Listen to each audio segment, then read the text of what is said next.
Hello guys, வாங்க இன்னைக்கு மல்லி சீரியல் ப்ரோமோல என்ன நடக்குதுன்னு பார்க்கலாம். இப்போ தான் ஃபர்ஸ்ட் டைம் என் சேனலை பார்க்குறதா இருந்தால் சப்ஸ்கிரைப் பண்ணிக்கோங்க. விஜய் சாருக்கும் மல்லி மேடமுக்கும் எல்லாரையும் எப்போ தான் புரிஞ்சுக்கிற நேரம் வரும்னு தெரியல. ஆதவனும் நர்மதாவும் நல்லவங்கன்னு நினச்சி ருத்ரன் மல்லியை கொல்ல வந்த விஷயத்த அவங்கக்கிட்டே போய் சொல்கிறாங்க. அவங்களே வெண்பாவை கடத்த தான் வந்திருக்கிறாங்க. அது புரியாமல் விஜய் போய் அவங்கக்கிட்டே சொல்கிறாங்க. நர்மதா மேடம் கேட்டுட்டு இருக்காங்க, எங்கே அந்த டிரைவர் இன்னும் காணமே அப்படின்னு சொல்லி கேட்குறாங்க.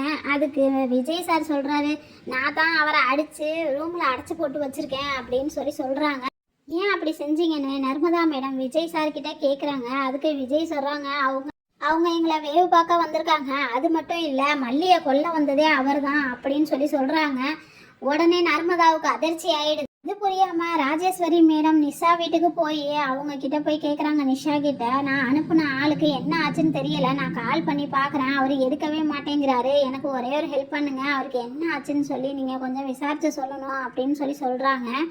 அதுக்கு நிஷா மேடம் போய் தனியாக போய் ஃபோன் அடித்து அவங்க அனுப்புன ஆள் நர்மதா கிட்டேயும் ஆதவன் கிட்டேயும் கால் பண்ணி பேசுகிறாங்க. அங்கே இந்த மாதிரி ருத்ரன்னு ஒருத்தவர் இருக்காரு, அவருக்கு என்ன ஆச்சுன்னு கொஞ்சம் போய் பார்த்து சொல்லுங்க அப்படின்னு சொல்கிறாங்க.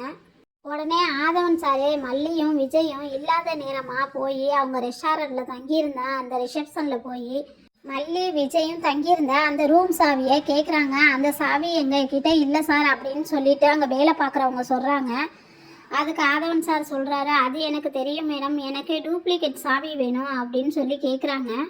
இதெல்லாம் எதுக்கு பண்ணுறாருன்னு பார்த்தீங்கன்னா, நிஷா மேடம் ருத்ரனை எப்படியாவது காப்பாற்றி விடுங்கன்னு ஆதவன் கிட்டேயும் நர்மதா கிட்டேயும் சொன்னதுனால அவங்க என்ன செஞ்சுருக்காங்க, மல்லியும் விஜயும் இல்லாத நேரத்தில் ரூம் சாவியை வாங்கி எப்படியாவது காப்பாற்றி விட்டுடலான்னு சொல்லிட்டு ரூம் சாவியை கேட்டுக்கிட்டு நிற்கிறாங்க.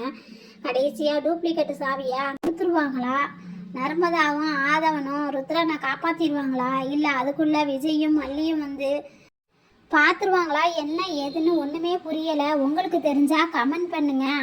மல்லியும் விஜயும் ஹனிமூன் கொண்டாட வந்தாங்களா, இல்லை அங்கே நடந்த பிரச்சனையை இங்கே தீர்க்க வந்தாங்களா, என்ன ஏதுன்னு ஒன்றுமே புரியலை. அவங்க வந்ததுலேருந்தே அங்கே தான் பிரச்சனைன்னு சொல்லி இங்கே வந்தாங்க. அதுக்கு மேலே அவங்களுக்கு பிரச்சனை அதிகமாகிக்கிட்டே தான் போகுது. அங்கே தான் ராஜியும் நிஷாவும் தொல்லை கொடுத்தாங்க, இங்கே அவங்களுக்கு ரொம்ப தொல்லை கொடுக்குறாங்க. அடுத்து என்ன நடக்க போகுதுங்கிறத அடுத்த வரப்போகிற கதையில் பார்க்கலாம். தேங்க்யூ.